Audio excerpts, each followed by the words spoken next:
Magandang araw, podmates. Howie Severino muli na nagpapaalala na nakakatalino ang mahabang attention span. Kaya makinig na mabuti sa guest ko ngayon, isang tanyag na marine conservationist, freediver at underwater filmmaker, si Robert Suntay. Magandang araw sa iyo, Bobit.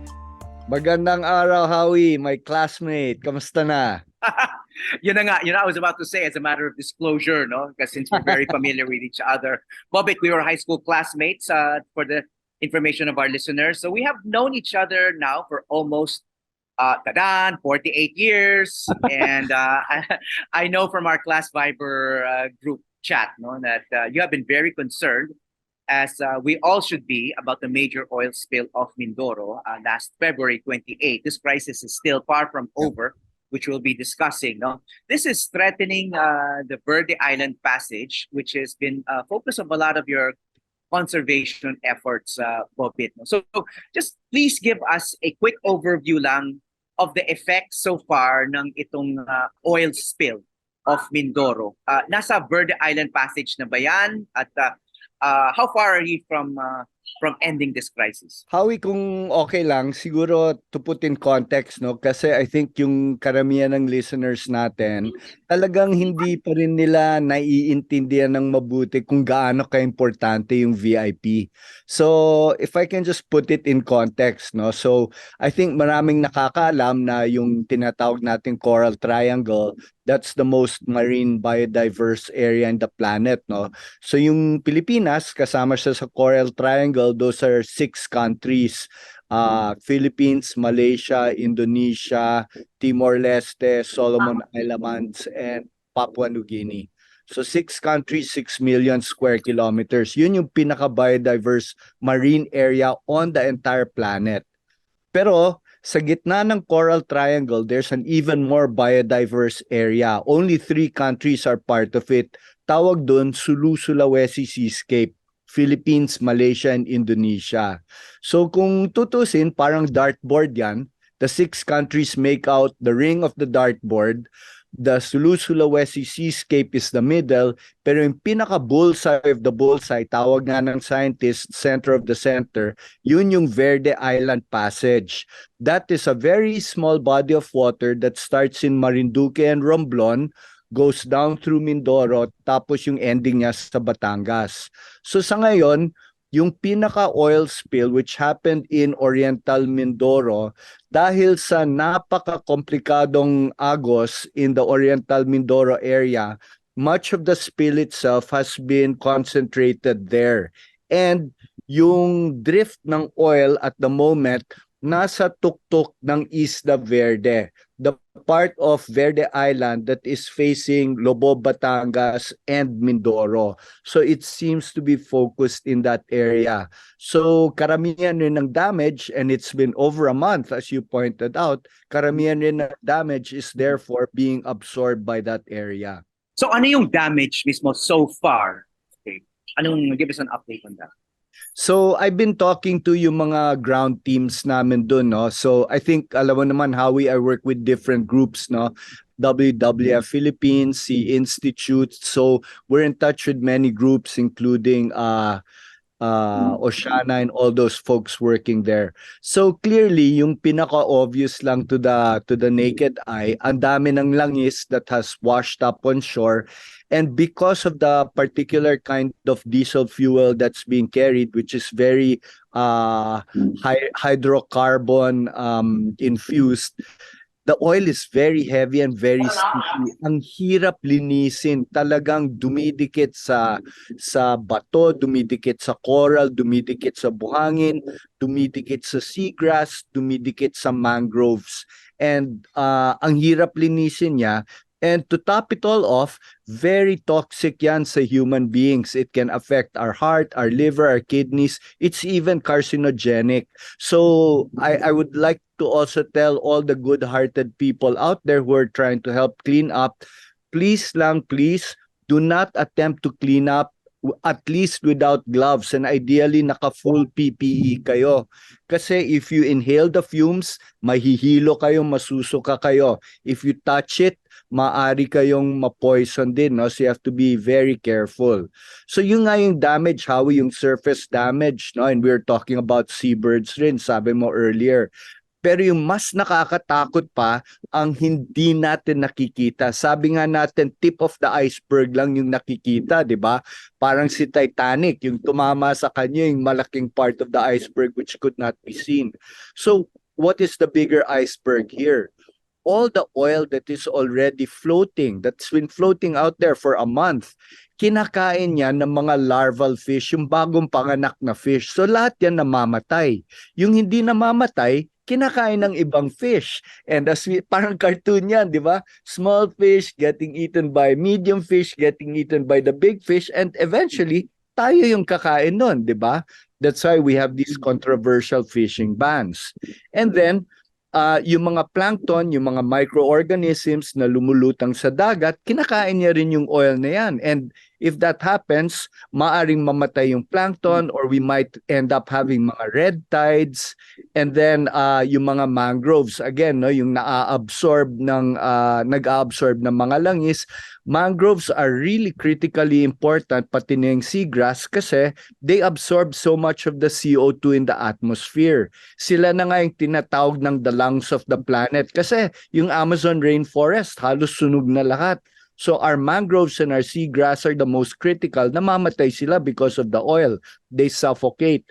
And the mangroves are also important for minimizing erosion, absorbing tide surges, and they're nurseries for small fish. So kung mamatay sila, yun, magkaka-cascade effect yan, no? Seagrass, coral, mangroves, no fish, and then kasama na rin tayo, Howie.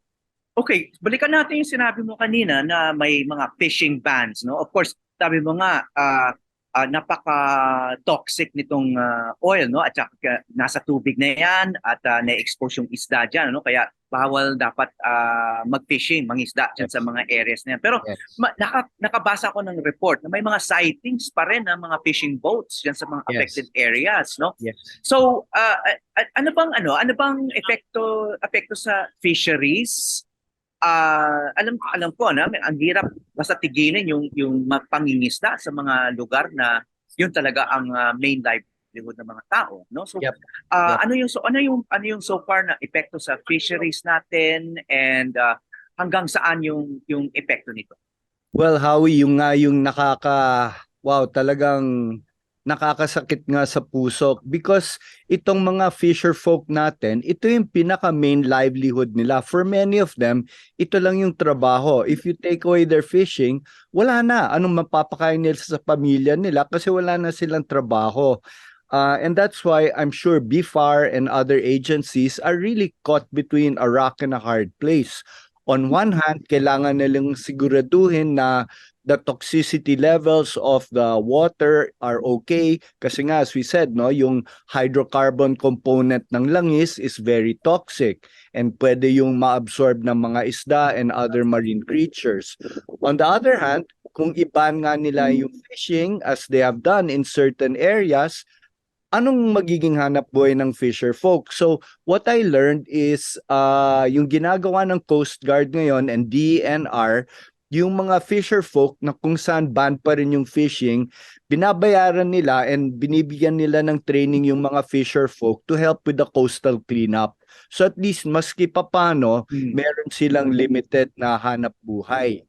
But ito nga yung malaking tanong. If you look into the scientific reports, even if say a month or 2 months from now, mabigyan na ng clearance sila to resume fishing, yung long-term effects, we don't know, kasi yung nakain na ng mga larval fish, yung nakain na ng ibang fish, we don't know what the long-term effects of that are going to be, no? I think naalala pa natin yung Guimaras oil spill that happened back around 2006 or 07. That took many years before nalinis talaga and before all the fishing was declared completely safe again. Several years of onshore cleanup. ilan hundreds of hectares of mangroves and seagrass na matay dahil sa oil spill na yon, no? And to think yung oil spill na yun was even minimized because we were able to suck out a lot of the oil from the fallen ship.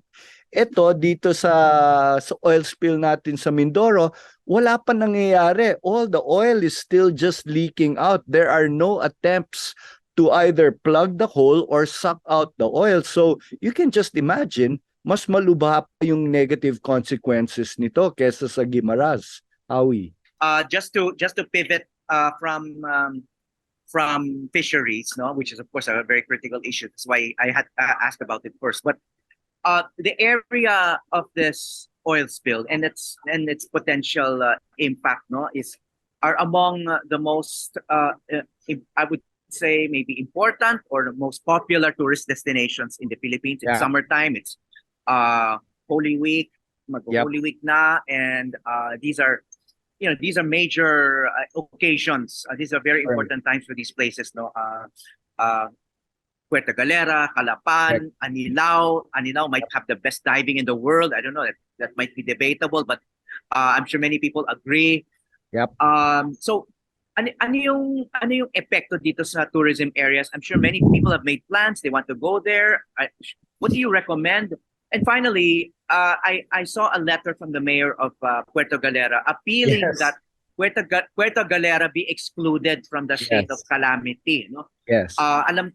Alam ko being part of a state of calamity means you get funds from the national government. But in this case, no, the Puerto Galera does not want to be included in a state of calamity. So, ang sinasabi niya, hindi pa naman kami apektado. And of course, he's trying to save the tourism season, the height of the tourism season for his place. No? So, give us naman an overview about that, no? Because I know you yourself, you're part of the tourism industry. Yeah. So I also read naman the same news reports you do, no? And parang yung latest na nakikita ko, medyo nakakatakot nga yung estimates. Sinasabi nga nila up to 800 million pesos will be lost this season alone sa Oriental Mindoro area from tourism loss. That's not even counting the loss of income and other negative impacts. No, we're just talking about tourism. And while of course yung area na yun malaki, and there's really a lot of things to do tourism-wise sa Mindoro area. Syempre, a lot of people go there dahil sa scuba diving, snorkeling, and tama ka nga, no? When you talk about Mindoro, usually top of mind yung lumalabas Puerto Galera. So, nabasa ko nga yung statement, no, about not including Galera sa state of calamity. So, I can totally understand with the mayor. Kasi kausap ko rin yung mayor dito sa Mabini. Everyone is afraid. Sabi mo nga, no, Holy Week. Ito yung super peak summer, maganda ng dagat, ang ganda ng karagatan. And then, ngayon pa tayo na magsa-stop swimming, stop scuba diving, stop everything because of the oil spill. Na hindi naman sure kung mangyayari o hindi. Sabi nga ni Mayor ng Puerto Galera, we're not yet affected. So please don't ban us, no? So, I guess, sabi nga ng the great philosopher Dirty Harry, are you feeling lucky? So that's I don't mean to be flippant now, but that's really kind of the calculus here. Right now, yes, we know that it's not affected. Just like our area here in Anilao is not affected. But are you willing to take the risk na if you allow all the tourists to come, get into the water, are you willing to take the risk na if the current doesn't change suddenly, na hindi tayo maapektuhan? Puerto Galera is more vulnerable kasi napakalapit niya sa oil spill area. The Anilao area, particularly the Mabini municipality, even the Tingloy municipality isn't quite as vulnerable, but Puerto Galera is a bit more vulnerable. So I think trade-off yan, no? You are willing to forego the funds from being declared a calamity area kasi alam mo naman mababawi from the tourism. So yun nga yung problema, no? I understand what the mayor of Puerto Galera is feeling. Now, you can say na okay, we'll take a chance. We will allow Puerto Galera to allow tourists to come in, and then at the earliest sign na may parating na oil spill, okay, shut down kaagad. Now, of course, yung tanong doon, how soon will we get that earliest sign? You really need real-time monitoring for that. And then, how quickly can all the resorts, ang dami niyan, react by getting people out of the water? And of course, when you see the actual oil coming your way, that might be too late na kasi baka meron ng nauna na hindi natin nakita. And of course, people will already be exposed to that. Ayoko naman maging alarmist, pero 'di ba, sabi nga nila, precautionary principle, always play safe, first do no harm. So if you want to be absolutely safe, I can see why there's a ban on tourism. Pero if the trade-off is too big, then perhaps nga the mayor in consultation with DNR, with the Coast Guard, can come up with a contingency plan, no? Dito sa area namin in the Mabini, Yeah. Well, so ang tanong dito ngayon, no? Kasi nga I wanted to ask at this point, no? So you've given a really detailed and comprehensive overview of the effects so far, the status of this disaster, and what could still happen, no? But yeah, I guess the burning question in the minds of a lot of people is, it's been more than a month. February 28 pa to. Itong empty Princess Empress na nagkaroon ng aksidente. I would assume it's just an accident. May 700,000 liters of oil na laman ito, itong oil tanker na to. Bakit hindi pa tapos ito? Bakit hindi pa nalilinis kung ano man yung nag-leak?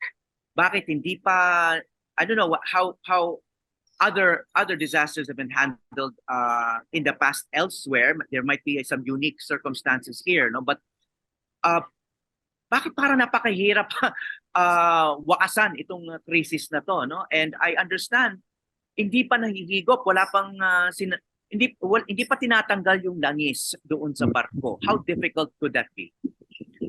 Well, Howie, yun na rin yung burning question ko, no? And your guess is as good as mine. In fact, you're the investigative reporter. Maybe you'll know more. And parang naalala ko na you were also part of the team that covered the Guimaras oil spill, di ba? So, parang if memory serves, let's compare, maski apples and oranges ng konti. Mas malalim yung boat sa Guimaras, okay? It sank at a deeper depth. It was at 600 plus meters. There was even more fuel in the cargo tanks or in the Guimaras spill. And yet, what were they able to do quickly? I think the company that was covering the insurance of the boat immediately got an Italian company to send a team over. They came over with 2 ROVs, and they were able to drill holes in the sunken boat. One hole was used to pump in water to push the oil out, and another hole was used to suction the oil out of the cargo. That took several months, but they were able to succeed in doing it. So yung tanong ko, number one, we've done this before. It's not an entirely new problem. Number two, we are talking about a ship that has sunk in shallower waters, and there's even less fuel to suction out. Now, are the currents of Oriental Mindoro that much more difficult to manage than Guimaras at the time? I don't know. Baka that's what is stalling the process, no? Pero sa tingin ko lang, and I'm not a scientist, I'm not an engineer, I can't imagine how it would be that difficult. Plus, that was 2007, 2023 na tayo ngayon. I'm sure with the advances in technology, mas kaya natin ayusin yung problema na to. And yet nga, you don't hear anything of that sort. It's all just mopping up. It's all just damage mitigation.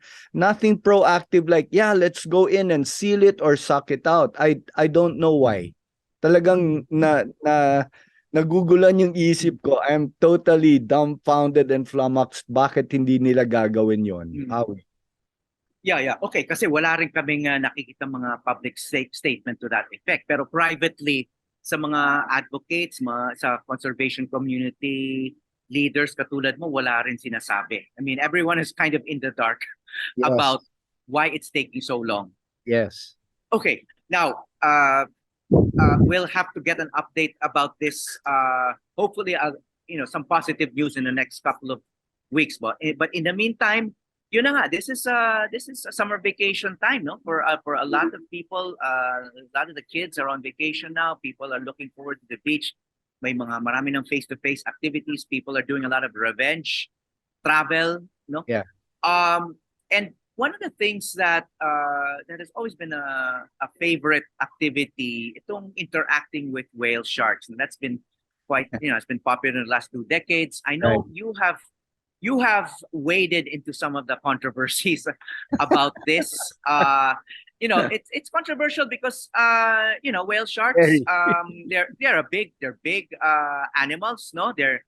And may debate nga about how close can you get, to what extent can you make them a tourist attraction, and how do you manage them, no? But ikaw, Careful. you've been careful, but at the same time you've been also advocating it as a very viable tourism activity. Yes. And in particular in Oslo, you even did a film back in Yes. 2016 about Yes. community tourism revolving around the whale sharks there. But Yeah. in particular, yung naging controversial is papakainin mo ba itong mga malalaking hayop o hindi? In other words, you're just kind of that would be intervening in the natural feeding Right. patterns nitong mga Correct. animals na to, so they don't migrate away from the tourists and the Correct. tourism industry. Correct. So, give us an update on this issue kasi I'm sure maraming gustong gawin yan. That's been on hold for a while. Yeah. That's been very popular in Bicol, no, sa Donsol for Yes. even longer, no. Yes. Pero Oslo, medyo naging controversial yan. But Yeah. again, give us an overview of that. And what should people be careful about? So, as you kind of already alluded in your intro to the question, the opinions expressed herein are not necessarily reflective of those of the majority in the scientific community. Okay, so I'll number one point. Natural is always the best. Okay, to encounter them in the wild without any intervention. So, for example, pupunta tayo sa Sorsogon, okay? Sa Donsol. And yung mga whale sharks nandun sila seasonally because of the blooms of the microorganisms, the plankton and the krill. So madaming whale shark. And you just go snorkeling with them. Walang nagpapakain, no one keeps them from moving around. Yun pa rin yung the best. And we've also seen them scuba diving in other places, in southern Leyte, in Tubataha, even once in a while here in Anilao. So, nandito naman sila naturally. Pero, yung nangyari nga sa Oslo, and this really started way back in 2010 pa before it got popular, yun nangyari is, some fisher folks started seeing them appearing in the bay just by themselves. Siguro parang sa Donsol dati. And I guess naisip nila, ano kaya mangyayari kung pakainin natin to ng konting, hipon. It's more like alamang yung pinapakain nila, no? And true enough, they stayed behind. Now, there are a couple of points that I'll mention, no? Number one, yes, I agree. It is not the ideal to feed them kasi nga we are changing their natural feeding behavior. Okay? Now, that having been said, let me also state this. Kapag pinapakain nila sa Oslo, they call it provisioning kasi each whale shark probably gets a little bag full of this shrimp. And we all know that a whale shark has to eat so much more than that kasing laki ng kwarto nito siguro ang kailangan nilang kainin. And we also know that they're only fed during the time from about maybe 7 a.m. till about noon. And the rest of the day, wala sila sa bay. They're not inside there. You cannot find them. So, presumably, nobody knows because we haven't tagged them or followed them. Presumably, they're out somewhere else doing what normal whale sharks really do. Pero we don't know. Yung parang cartoon ko dito, may mga whale shark community nag-usap. Uy, mga boys, may breakfast smorgasbord dito sa Oslo. Hindi naman nakakabusog, pero may konting pagkain. So dito tayo for breakfast. Tapos after lunch, doing our usual thing, balik tayo the next day. So parang yun yung cartoon ko, no? But for me, Howie, ito yung magandang opportunity because I agree, naabuso talaga sila in Oslo. People were getting too close, touching them, doing selfies, yung iba natatamaan pa ng bangka. Ano nangyari during COVID? During COVID, tourism dropped by 90%, 90%. And it's only now slowly opening up.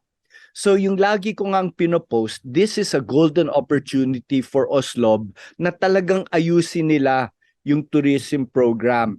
Lessen even more the number of boats, lessen even more the number of people, widen the contact distance between the boats, shorten the amount of time you can do that in the water. And kung magawa natin yun, I think together with longer term studies, more in-depth studies, then we can really say, okay, talagang bawal, it's the worst, but we don't have the longitudinal studies yet. What they're saying, yung whale sharks go shallow to feed or whale sharks go vertical to feed. I've seen that in Tubataha when they're feeding naturally. I've seen that in Southern Leyte. So that in itself is not bad. But we don't know the long-term effects. Baka nga masama siya over many, many years. But we don't have enough data. It's also true na yung migratory route lumiliit because nga they want to stick around the area. And that definitely, there's a negative impact there, no? So I'm saying, for sure, compared to some place like Donsol, Oslo has a lot of improvement to go. Yung last point ko na lang, Howie, is when we were making the film, even before we filmed, I went to visit some of the homes of the local fisher folk. I went around the area. Pare, grabe talaga. No running water, no kuryente, no schools, no hospitals, no nothing. They were living in abject poverty. Pero after the whale sharks started coming in, they became now fourth-class municipality. They live very decent lives now. So if I were to parang kung manawagan ako sa kanila, I would tell them, okay guys, umangat na kayo. Now, let's already tone down a bit on too much tourism na it might be harmful na to the whale sharks. Magpasalamat na tayo, but let's limit it now that we have an opportunity.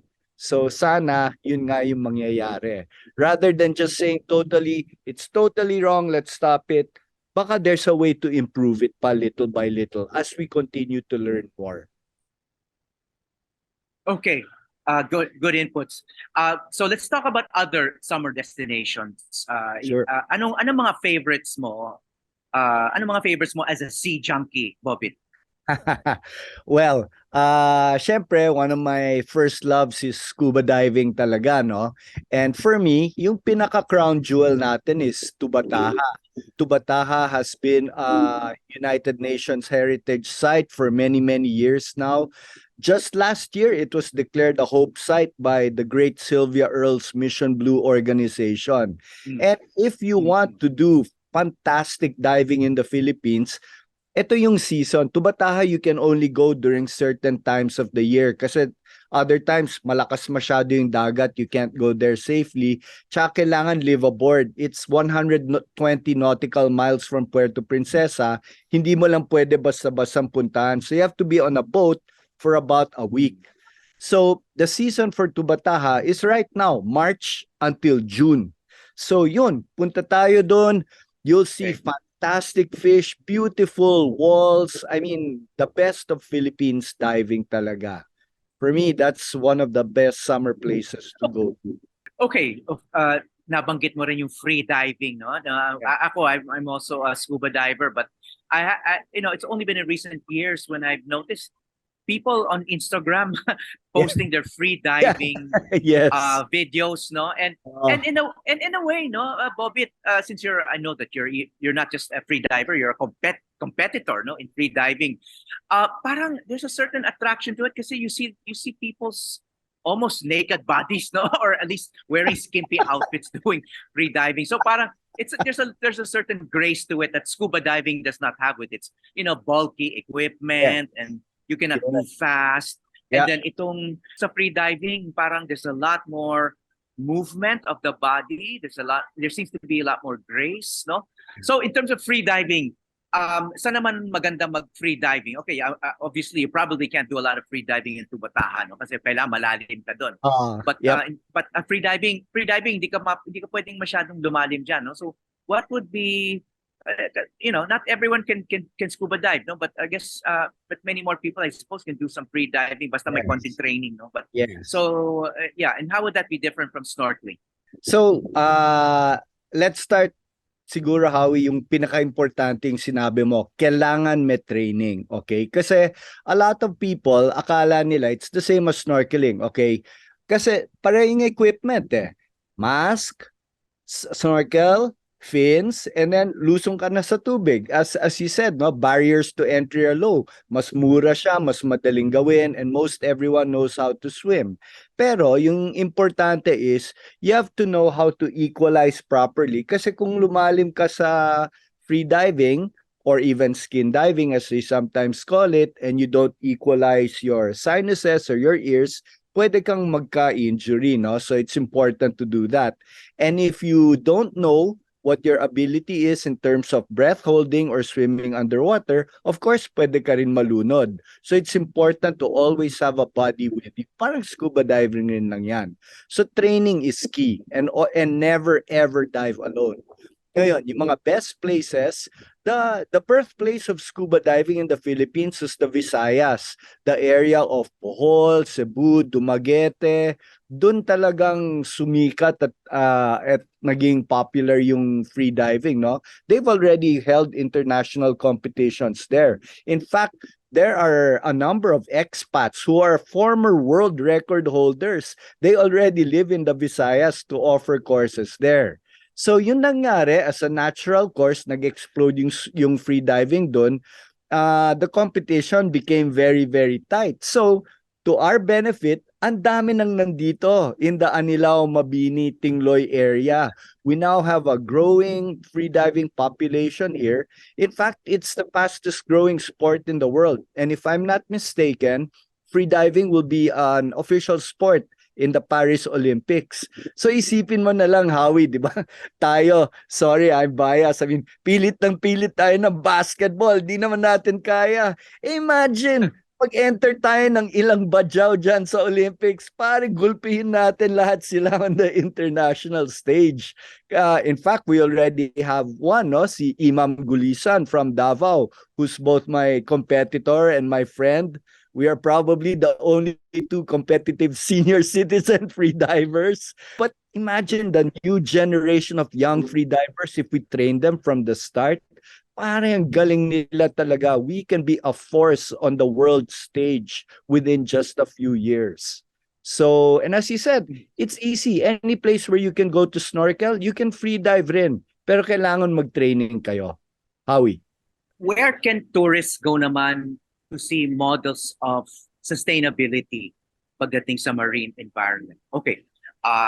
Going somewhere to scuba dive is one thing, but how about places that you could say are also models of best practice pagdating sa sustainable management of its marine resources, the way it manages its waste, the way it educates its guests, etc. For me, one of the places that has always been superbly managed, ang tagal-tagal na ang ganda-ganda pa rin, is Dumaguete, particularly the Apo Island area. That's why there are many places nearby. I mean, Silliman University is pretty near that area. Ang daming scientists na pumupunta dun, no? The reef there is very well taken care of.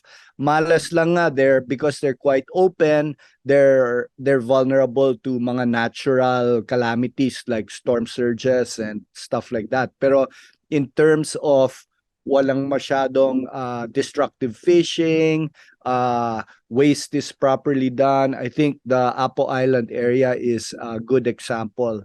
Many of the thanks to Department of Tourism and DNR, many of the resorts here in Batangas, I know also in Palawan, especially Boracay, are now required to show evidence of proper waste disposal. So I think you can go to a lot of places now, and they will not only take you snorkeling or scuba diving, they'll even show you a proper area of how corals are managed and watched over.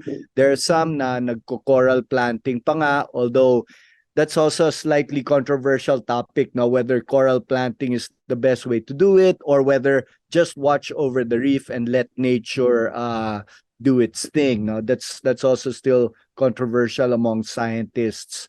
But usually, I think if you go to a reputable resort, you'll be pretty safe knowing that you go there, wala na mga single-use plastics. In fact, some of the dive resorts I go to, ang galing. When you get on the boat, they'll give you a mesh net bag. And they'll tell you, you can bring it with you if you want. You're not required to. But if you bring it and you pick up trash, pagbalik mo sa amin, we'll reward you with a free meal or a free cocktail or a free cup of coffee. May mga incentives na ganon. So it's nakakataba ng puso to see more and more people helping out in their own small ways. Howie? I saw some data that was presented as a pie chart showing yung contribution ng Pilipinas sa plastic pollution, no, sa karagatan sa mundo, and we're like one of the top polluters despite having fewer people than a lot of other countries, or some other countries, no? So in terms of population, ang laki ng impact natin in terms of plastic pollution sa mundo. Are we making progress in terms of reducing the amount of plastic pollution that Filipinos do, no? Yung impact natin na in terms of plastic pollution sa mundo. What's the status there of the Philippines? From the latest reports I read, no, for a long time we were in the top 5. In fact, we were pegged at number 3 for a long time. But I saw a report early this year, I need to double check it, which now claims that we have the dubious distinction of being world number 1 in terms of plastic pollution in the ocean. No? It's not that surprising to me. Even though nga, as you said, no, we're relatively small in terms of population compared to, say, China or India, di ba? And yet, here we are at number 1. So, siguro yung tanong, bakit ganun? Ano nangyari? I think for most of the country, yung problema, economic talaga yung basis natin dyan. What is the greatest amount of plastic that the Philippines has contributed to the ocean? It's single-use plastic, particularly yung mga sachet. Kasi nga, we can't afford to buy a regular size shampoo bottle or toothpaste bottle or soap or coffee or anything. So yung nangyayari, yung pinakamaliit, yung pinakamura, yun na lang yung nabibili by the majority of our population. And unfortunately nga, in the poorest far-flung areas, wala talaga silang proper waste disposal system, no? And we haven't done enough outreach to teach them how to get rid of this stuff properly or recycle. So it ends up in the toilet, goes to the canal, goes to the river, goes to the ocean, and you know now what happens. And to make matters worse, because of COVID, mas naging grabe pa yun, di ba? Because yung higher economic strata naman natin, ang daming nagte-take out because nobody wanted to go to the restaurant. We couldn't properly shop and cook, so ang daming nag-take out. So imagine all the disposable styrofoam, plastic utensils, all the masks, even the gloves, even the test kits. I've seen stuff out there. Talagang Yeah. everything from Oh. full PPE to Oh. No. full dishware. Talagang it's all out. Face shields. Yung Face face shield. shields, nakikita ko na, Face shield. na sa Yeah, beach. Oo. yeah. Oo. Pero karamihan Oo. yung mask talaga So yung this kita. so this summer, what would you advise tourists? How should they behave as responsible uh, beach users? Yeah, yeah. Well, yun nga, no, as you know, I'm biased. For me, the ocean is my first love. So definitely don't stop yourself from going to the beach. I mean, we have too many beautiful islands and too many beautiful things to see. Pero let's enjoy it responsibly, no? For sure, don't throw any trash. For sure, don't use single-use stuff and bring it with you and leave it on the island that you're picnicking in. If at all possible, even, alam mo, Howie, pati na yung sunblock na ginagamit natin. Kasi syempre, that washes off when you go into the water, no? Marami rin siyang byproducts and other chemicals na nakakasama sa karagatan. It will affect coral and fish. There's already a bunch of sunblock brands out there that are proven to be sea safe, meaning to say they won't affect the coral and the fish, okay? So if you can use those kinds of sunblock, that will help a lot also, no? Hindi ka naman pwede hindi mag-sunblock, baka magka-sunburn ka, baka magka-skin cancer ka. So use the sunblock that is certified as safe for marine animals. That's also good. And then if we can find places nearer us, nearby beaches, rather than taking a plane and then malaki pa yung carbon footprint mo kasi nag-airplano ka, baka, di ba, let's enjoy local before we go international. So 7,500 plus islands na yata tayo ngayon because of our new satellite technology. There's more than one island here that's just right for us. So we don't need to go far. Okay, Bobit. I will end with this. No, I was reading this article by a writer who wrote a piece about um, various environmental films that she's seen in recent years. No, and including the Al Gore films, both local Yeah. films and international, award-winning environmental films. And she said she came away with this huge hopelessness, no? A huge, not just an ordinary hopelessness, but a huge hopelessness, no? Yeah.